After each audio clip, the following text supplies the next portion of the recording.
Welcome to the Women's National League Wrap for Series 9. I'm joined with Méabh and Séan, and we've so much to discuss this week, so I'm just going to get right into it. One of the most anticipated games of the weekend, Shelbourne and Peamount. Shells came out 1-0 winners thanks to Jessie Stapleton's goal. Méabh, a great performance by the Reds. What went right for them in that game? And then also, what do you think went wrong for Peamount?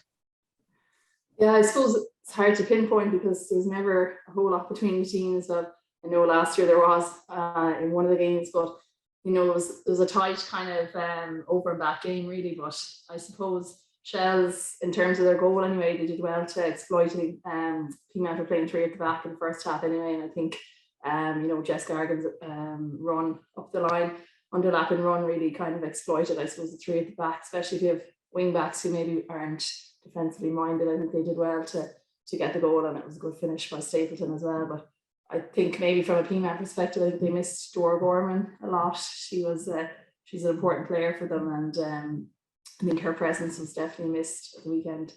Yeah, and going back to Jessie's goal, I was laughing because it was Jess Gargan, Jessie Stapleton got the goal, but it was a good performance by the Reds and deserved win for them. Over at Marketsfield, Séan, Bows had a great 4-0 win over Treaty. They're really back on track, Bows, I think, and there were a good few players that contributed to that win. Was there a player that stood out to you in that game? Probably Sinead Taylor and Isabel Finnegan. Isabel Finnegan got the opening 7 minutes with definitely a goal of the season contender. I'd be really surprised if that's not on the short list. Picked the ball up about 40 yards out, chipped the keeper. Absolutely fantastic strike. She went off just before halftime injured, so we sent her our best wishes. But yeah, it was great for Bows to get back on track. They hadn't won in their previous four, so brilliant for them to get back to winning ways. And Sinead Taylor with a brace, 2 goals either side of halftime. She'd be disappointed she didn't get her hat trick. She went clean for on goal in the last few minutes and kind of skied her shot over the bar. But no, they'd be delighted. Limited Treaty to really few chances all game. Really impressive. Could have been 5 or 6 even. And yeah, Treaty kind of remain bottom of the table, and they'll be disappointed. Bows remain in 7th. So yeah, it was a good game. Yeah, and I mean, what a signing Sinead Taylor's been for Bows, just to have that experience in that striker role. And of course, we wish Isabel Finnegan all the best. Another 4 goals in a game. Athlone beat Cork 4-1. This is Athlone's 4th win in a row. And their performances on the pitch week in, week out have been really impressive. Séan, what are you making of their season so far? Yeah, I think they've been kind of the surprise package this season. 4th win in a row. Beat Sligo 5-0 last week and beat DLR and Treaty in the 2 match days before that. Muireann Devaney got a brace either side of halftime, and 2 brilliant goals. She made the team of the week. Emily Corbett got the 3rd, and Gillian Keenan got the last, a cracker into the top corner. I was really impressed with them. Really impressed with the intensity, high pressing, limiting Cork to very few chances the whole game. And yeah, they'd be really happy to get their 4th win in a row, keep the pressure on Wexford in 3rd. I'm kind of more concerned for Cork.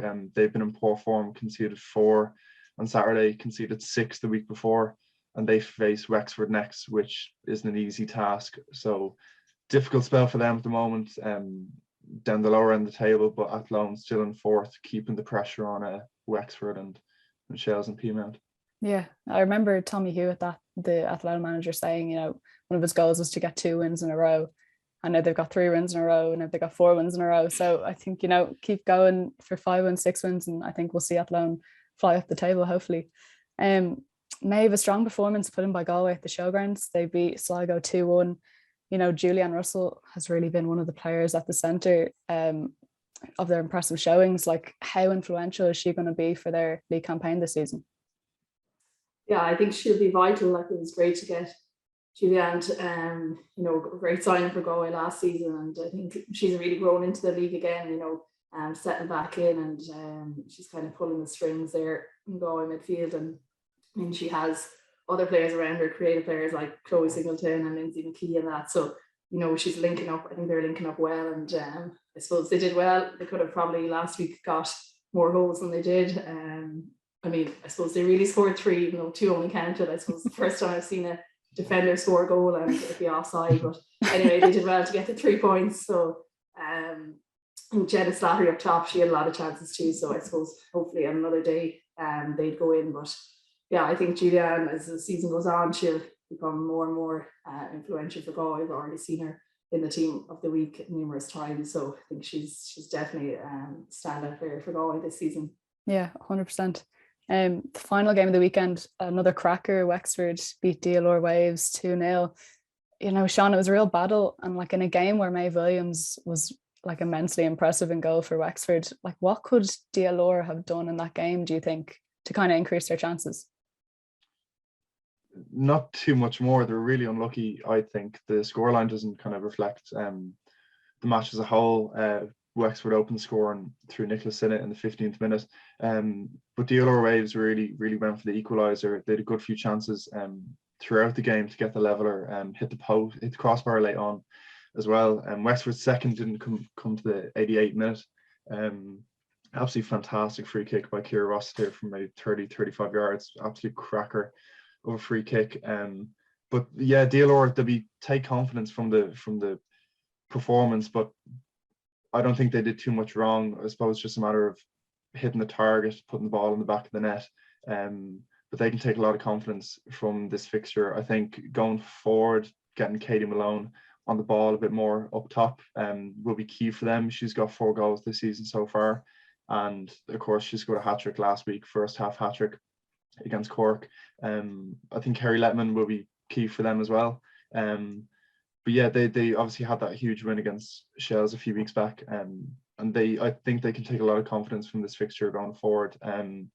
As I said, the scoreline doesn't reflect the whole of the game, and Wexford will be glad to get out there with 3 points. But I think the DLR definitely take a lot of confidence from that game.